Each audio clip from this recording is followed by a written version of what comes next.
Welcome to the Willpower Stories channel. Don't forget to subscribe. The Tranquil Path, a monk's lesson in finding inner calm in the heart of a lush, serene valley nestled between towering mountains. A monastery stood as a haven of peace and wisdom.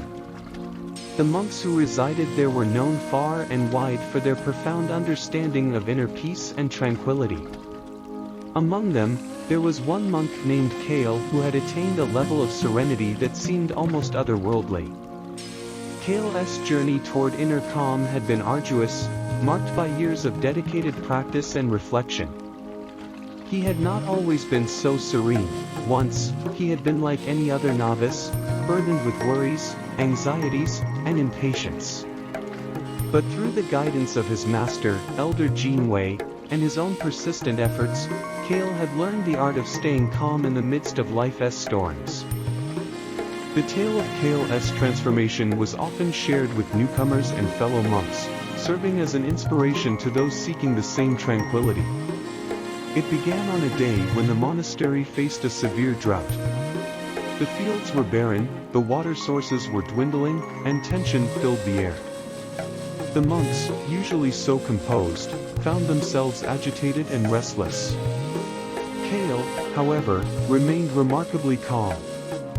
While others fretted about the impending crisis, he continued his daily routines with a serene smile. Intrigued by his demeanor, a younger monk approached him and asked, "Brother Kale, how do you manage to stay so composed when the world around us is in turmoil?" Kale's eyes twinkled with a quiet wisdom as he began to share his story. "Long ago," he said, "I was plagued by the same restlessness that afflicts many. My thoughts were like untamed horses, galloping in all directions.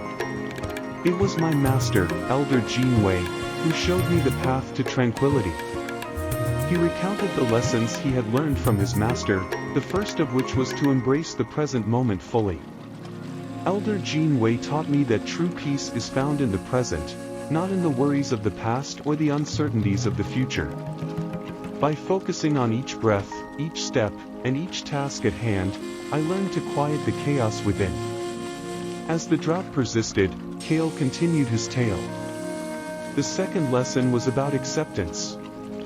Elder Jean Wei told me that resistance to what is only deepens our suffering.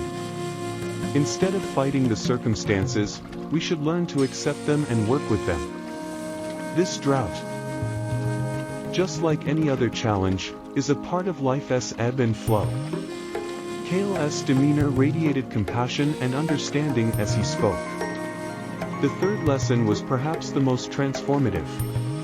Elder Jean Wei guided me to recognize the impermanence of all things.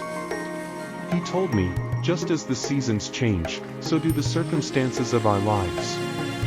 The good times, like the bad, will eventually pass. Knowing this, we can find solace in the midst of difficulties.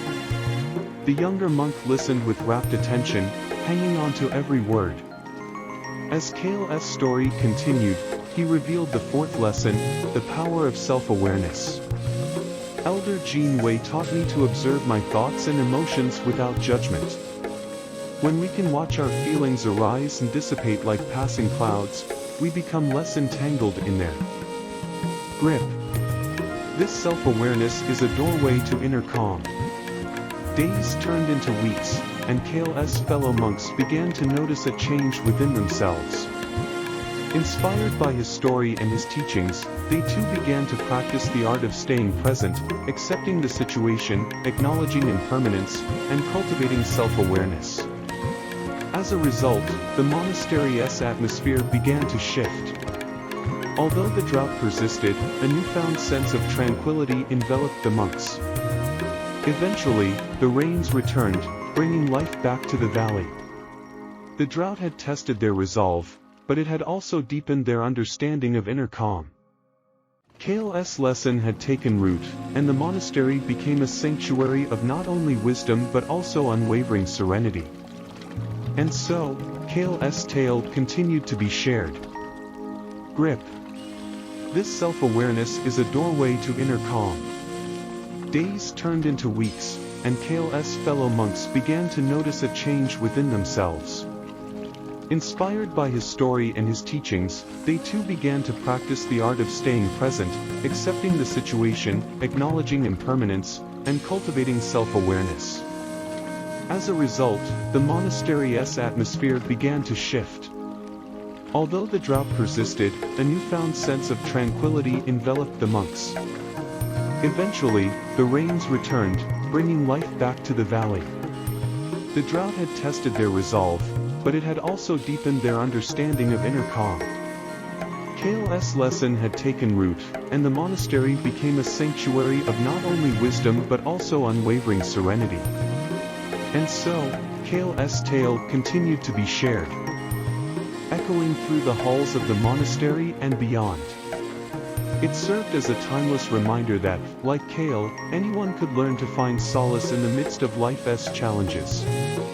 The path to inner calm was not an easy one, but it was a journey worth taking one step at a time, one breath at a time, one moment at a time.